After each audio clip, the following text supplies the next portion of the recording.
do not go get your MBA. Like, just don't do it. It's so expensive, and unless someone is going to sponsor you, then it doesn't really make sense.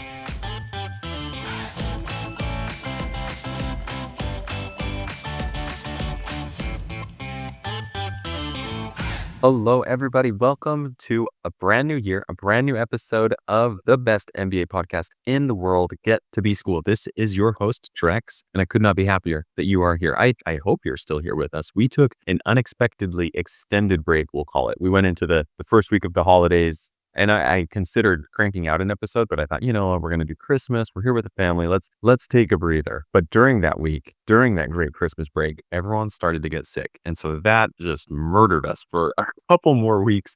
But we're back now. And we're back in Evanston. We could not be more excited for a new semester. Everyone's doing well. And so I hope you are doing well. If you had round 2 submissions, I hope they went well. I hope you hear good news. If you're looking at that round 3, let me know if we can do anything to help on our end. I'm really excited about this week's episode because it shows a bit of a pivot or a bit of a progression from the usual episodes in the fact that we are going to start interviewing MBA professionals more, not just MBA recent graduates or MBA students or faculty or coaches. We're going to start talking to people who were impacted by their MBA. And the first off is Skyler Almquist. And I'm so grateful for his interview. He did the search fund route. He's wrapping up a couple of years in the search, and he shares a lot of vulnerable information. Kudos to him for just bringing the walls down, being an open book. And I think this episode is very helpful, not just for people considering business school, but for people interested in entrepreneurship, people interested in ETA, and yes, people who are wondering, is the MBA the right move for me? Again, grateful to Skyler. We run the gamut and he does not hold back. We're going to get right to the episode now. So the usual requests, if there's anything we can do for you, please reach out. If you know someone who should be on the show, or if you should be on the show, please reach out. And then if you haven't already, please consider leaving a 5-star review. It really helps. I think I've said it all. Again, excited for the new year. I hope you're excited. And let's get to the good part now with Skyler Almquist. Skyler, thank you so much for coming on the podcast. Yeah, I'm really excited to be here. Thanks, Drex. To just quickly endorse you, you are obviously someone who's driven, who knows what they're doing, and is also willing to take a bet on yourself. And I admire that. That's an attribute that I'm trying to cultivate. With that in mind, would you introduce yourself a little bit to the listeners? Yeah, for sure. I appreciate you saying I'm willing to take a bet on myself. And I feel like I've always tried to bet on myself. That's the nature of how I grew up. So I grew up in a small town, southern Utah, and my dad was a landscaper, and he chose his career out of necessity. He needed to. He worked for the CIA, hated it. His family was having issues, and he moved back to where they were living and just said, I need to find a way to make money. And he just started a business. I think about there's all sorts of entrepreneurs out there, and sometimes the best entrepreneurs are just ones who were forced into it because they had no other options. And that's how my dad was. He was always scrappy. I think a little bit is that he rubbed that off on my 2 older sisters and I. So always growing up, my dad was always a scrappy individual. He pushed himself, and my mom was scrappy. They started multiple businesses, landscaping, some plumbing related businesses, property management. I wouldn't say I grew up in a wealthy household. We always were covered for our needs and most of our wants, but my parents were they just hustled. And so I think me always wanting that entrepreneurship hustle was something that drove me to do a search fund. But I kind of took a little bit more traditional path. After graduating from high school, I went to BYU. I did a 2-year stint, LDS service mission for my faith, and then came back to BYU. I hustled my way from basically my sophomore year on. I was flying myself out on my own dime out to New York to network, because at BYU, we were called a non-core, non-target school for investment banking. And so I flew out there, networked my butt off, tried to meet anyone and everyone. I was very fortunate. I was very lucky. I landed a role at JP Morgan in their investment bank. I was in a group called the mid-cap group. So it was part of the M&A team where we focused on what JP Morgan called middle market transactions. Basically, the idea was we're going to do deals from 1 to 5 billion. Middle market. That was middle market to JP Morgan. And I had a great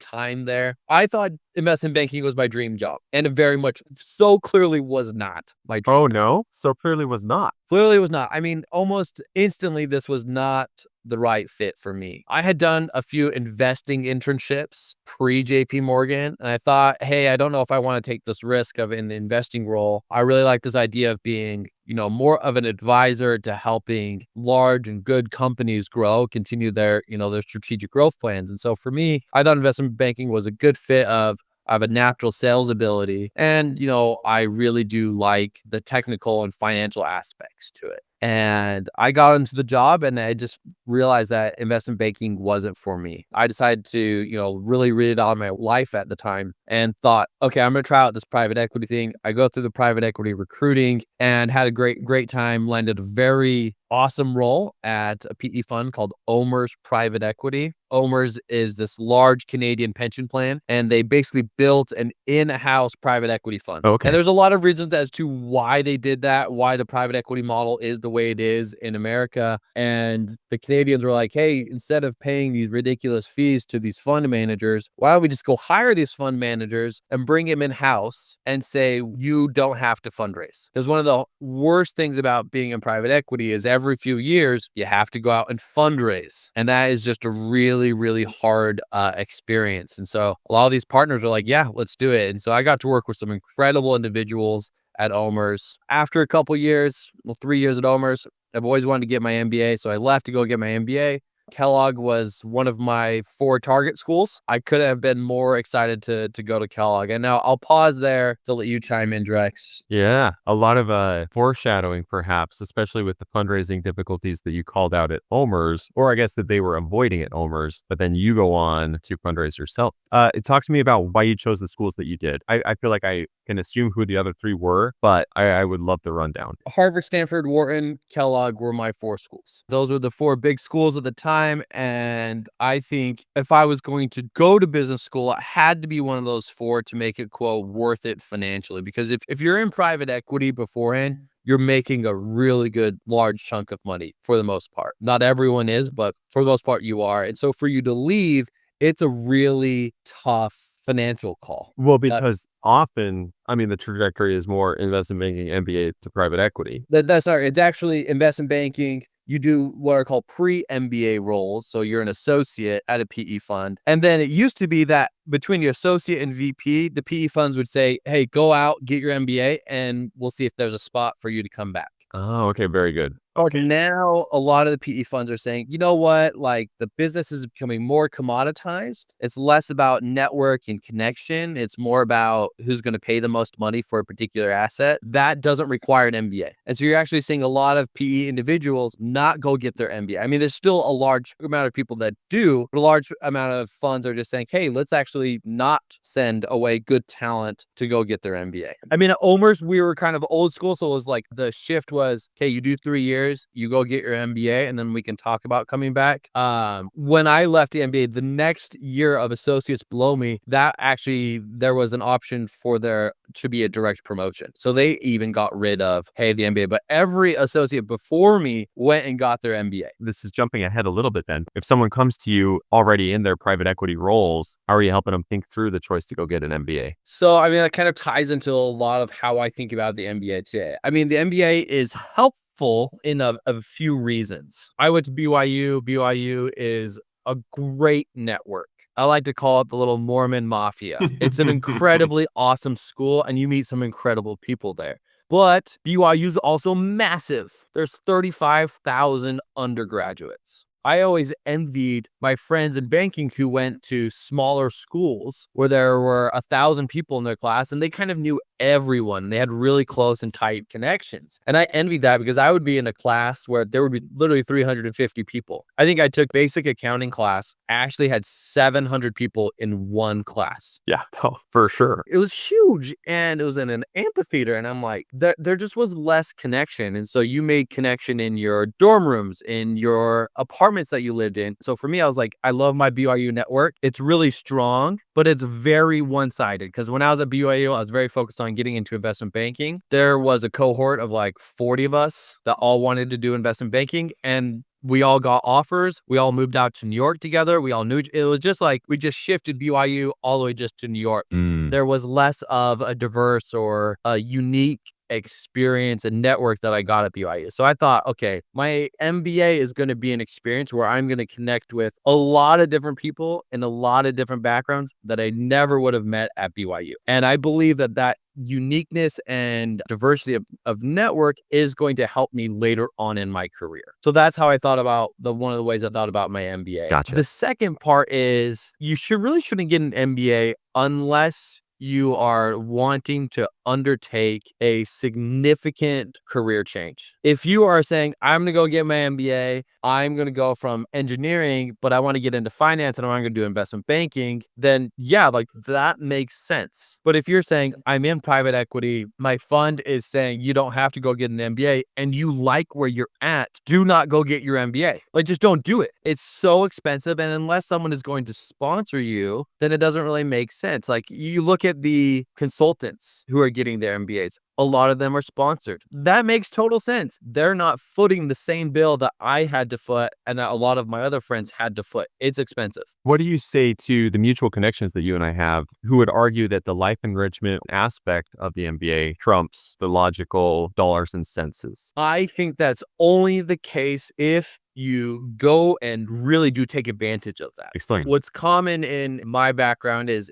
you know as well, is like the LDS people who go get the MBA, they're also a little insular. And No. no way, right? Like I never, like when I got my MBA, I literally sat down with my wife and I said, okay, Sundays for our church friends, Monday through Saturday, we're going to meet new people and we're host new people over time. And so that really made my MBA experience awesome. Great. If you are not going to really put yourself out there in the MBA experience, just don't do it. It's just not worth it if you were not going to take advantage of the time. Okay. I love that. So the two takeaways there. First is you went to diversify your own network. You felt kind of that it was a very LDS focused network from BYU. The other part that we will get to still is go if you want a significant career change. Other than that, think twice, think 3 times. Okay. Yes. Love it. Love it. So let's fast forward. Then you're at Kellogg.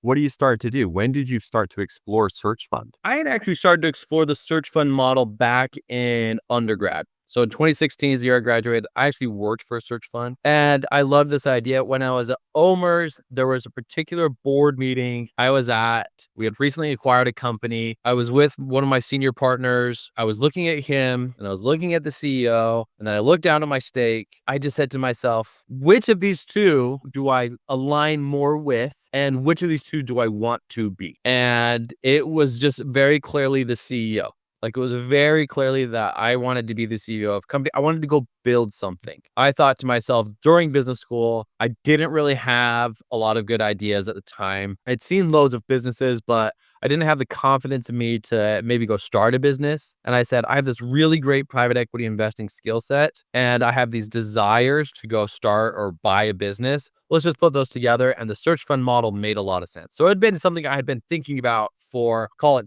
7 years before I officially launched. Just chewing on it. What pushed you over the edge? I don't think there was a dinner, there wasn't a meeting. It's just this is what I'm wanting to do. I want to go. This is the path that I'm choosing. I'd been familiar with it. I talked to people. I'd had loads of friends do this path. It made a lot of sense. And so for me, it was, yeah, this makes sense for my skill set, the timing of my life. Business school was going to help me with that. And Kellogg has a great ETA program. I mean, Kellogg has some incredible programs, the Zell Fellow program. To someone who doesn't know, aka me, Zell Fellow program. Talk a little bit about that real quickly. Yeah, Zell Fellows is like this little incubator, entrepreneurial focused individuals in business school. So there's two. The Zell Fellows was founded by Mr. Zell, who is a very famous Chicago billionaire. He's an amazing person, passed away while I was at Kellogg, and he's funded the program for life. But essentially, he loves backing hungry young individuals. He's just was an incredible person to be around. Kellogg started this program with him, and the idea was we want to go give money and resources to MBA students to go start their venture. The program gives each person in the cohort a certain amount of money, and they give a ton of resources. Like I had a business coach that I talked to every month. I had faculty members that were dedicated to me and my venture, planning sessions. We had trips we went on. They pour loads and loads of money into this program, and it really sets Kellogg apart versus any other business school because they have two tracks. They have the new venture track, which again, it's like you have an idea and they're going to help you take that idea during your second year of business school from idea to business. You get a year of incubation and you have all these resources. Then they also have an ETA track and they're going to help you take from search fund thesis. They're going to give you modeling. They're going to give you entrepreneurial advice. What does it mean to go through a Q of E? They basically teach you how to run a search fund in your second year of business school. And there's nothing like that at any of the top business schools. So if you have a new venture and you're thinking about business school and you have an idea, you're in your first year, Kellogg's a great place to be at. They love entrepreneurs. And it really is an incredible experience. I'm so glad that we double clicked on the Zell Fellow program. That sounds incredible. It is. I should have known about that. That's wild. Let's talk a little bit about Search Fund. So many people are interested in it now. What have you learned? What are some big takeaways? It's really hard. I mean, Harder than you thought it was going to be? so much harder than I thought it was going to be. I have done 30 deals in my life. I know what it is to do a deal. I've sold so many things. I mean, I sold religion for 2 years as a missionary. Like, it is way harder than it is. And the second thing is it's really lonely. Why did I pursue ETA? I thought this was the right time to take a bet on myself. And had that been just kind of percolating in your mind ever since watching your dad make the CIA to landscaping pivot? It's been in my mind since I was 14. I remember I had like one of the first iPads and sitting in my dad's truck. And he had a big, trailer where we kept all of our pipe fittings for the landscaping. Every 4 months, we would clear out the whole thing and then reorganize it. And then slowly over time, it would just get messy. And I'm like, we should have an inventory system. And we should have When you're 14. clients. When I was 14, I was like, and I didn't know anything about coding or anything, but this is literally the business model that I talked to my dad about. I remember this conversation. We were going to Don Pedro's to get Mexican food for lunch. And I'm like, this is an organized mess. We should create this app because now we have this iPad. And I'm like, that business today is service type. Wait. The idea that I had as a 14-year-old is a multi-billion-dollar business. And so I think this has been something bred into me ever since I was a little kid. This is the search fund right now. I wouldn't say it's been a failure. We've learned a lot. I'm in the process of kind of winding down, which is hard. It's really difficult. But this is just strike number one. I get multiple strikes in my life. This is not going to be the only time I take a bet on myself. What have I learned? Find someone to do that with. I had done a little study where I've looked at what I deem are kind of 150 really successful businesses. And they're not just, big tech companies. These are successful, enduring businesses. And almost every single one had a co-founder, that there were multiple people that founded the businesses. So I'm saying if you're going to take your bet on yourself, either doing a search fund, go and find a partner, or if you're going to start a business, make sure you have a partner and you guys are aligned on what the goals are. But doing this alone has been really, really hard. I've had a lot of dark days. One of your first guests, Matthew Spurrier, was actually an intern for me. And, I'm so grateful to have Matthew because he was able to pull me out of dark times because it's really, really hard and painful. I think that's one of the scariest parts about starting anything is the prospect of handling all that alone and not being able to hide under a corporation that someone else has built and someone else is having to kind of hold to account. Do you wish that you had looked for someone more senior, like a senior advisor partner, someone just with the same amount of drive as you, just someone to shoulder with? Yeah, someone who's going to be in the trenches. So if I was an investor in search funds today, my mandate number one would be I only invest in partnered searches. That's the only thing I do. And there's a few reasons for that. There's always an endless amount of work that can be done when you're trying to find and buy a business, that when you have two people trying to do the same amount of stuff, you're just going to have more shots on goal. You're going to have more opportunities and you're just going to acquire at a higher rate. That's just what's going to be the case. So going and finding someone that is willing to take that step with you is hard, but I guarantee you, if you're thinking about searching, please do not do this alone. Don't do it alone. Go find someone to do it with. Skyler, don't answer this if it's a bad question. I hope it's not offensive or anything, but why didn't you? In the beginning, did you try to? I did try. I can't say I put 100% effort. I found someone that we were going to partner with and were preparing documents. They were 100% on board. There were some mistakes I made on my end, but the timing also wasn't necessarily right for them. And kind of a couple weeks before fundraising, when we were officially going to go out, they called me and were like, hey, I'm out. And that was really hard. I understood. I actually had them invest in my fund. He was coming late to the game, so I had already made all of the relationships. So he was kind of tacking on in the end because I was sitting here saying, I don't want to do this alone. I will do it alone, but if I don't have to, I don't want to do it alone. And then the other people I thought about in my network that I wanted to work on this together, there just were fewer people that I wanted to do it with, who I trusted, because there's a significant amount of trust. I hadn't built that trust with anyone at Kellogg who also had desires to search. And so I was trying to find people in my network who wanted to do it with me. And there weren't a few people. There was one, like I said, we got really, really close and they ended up pulling out, at the last minute. Looking back, I really wish I had someone to have done this with. I really appreciate you being so open about that take back. You can tell in your voice, like that's a hard part of the journey. And I think that carries some weight with it. Yeah. The other thing I would say is if you are going to go out on your own, get in really good shape. Just get in good shape Physically. Cycle more. You're in great shape. Why not like you, Drex? Talk more to this. What's this? Why would you say that? Get in the best shape of your life. Don't delay it. Start creating good habits because it only gets more difficult. If you can get fit and you can get your physical health in the best it's ever been, I promise you search or your entrepreneurial endeavor will be better, will succeed. Love that. That's just how it is. I don't know what it is. It's just that's the people I've seen be very successful are also in very great shape. I mean, there's definitely, there's some underlying drive. Yeah. Okay. This other piece of parting advice I love, you got to get off the apps and go talk to a random person every day. Talk to me about that. When I was saying get off the apps, I mean, get off all of the apps. Get off Instagram, get off TikTok until you're in a good spot. What I'm trying to say is go out and meet people. If you're in business school, talk to someone new every single day. Like go be friends with as many people as possible because you don't know how those people are going to impact you. Don't be insular. There's so much data on this. Just the amount of happiness of our generation is going down. I think you just need to get into the practice of going out and meeting people. It drives my wife crazy because we'll be anywhere. We'll be on a plane. We'll be on a bus. I'll just be talking to anyone about anything. Yeah.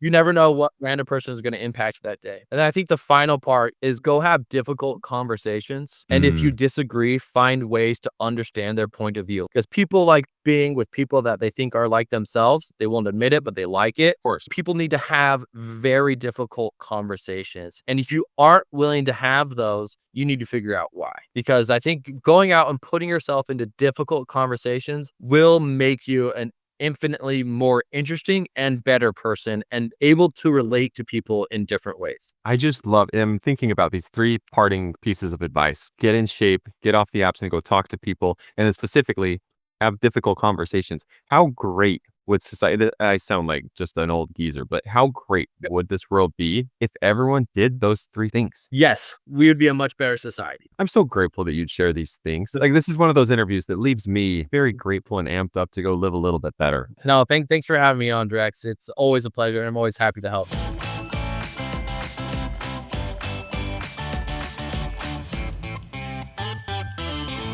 My mom was like, you should apply to Booth. I'm like, I don't want to go to Booth. And she's like, just do it. I copied and pasted my application to Kellogg into Booth. No, you didn't. It took me 15 minutes. Changed the name and applied to Booth. I got into Booth. Yeah, so funny.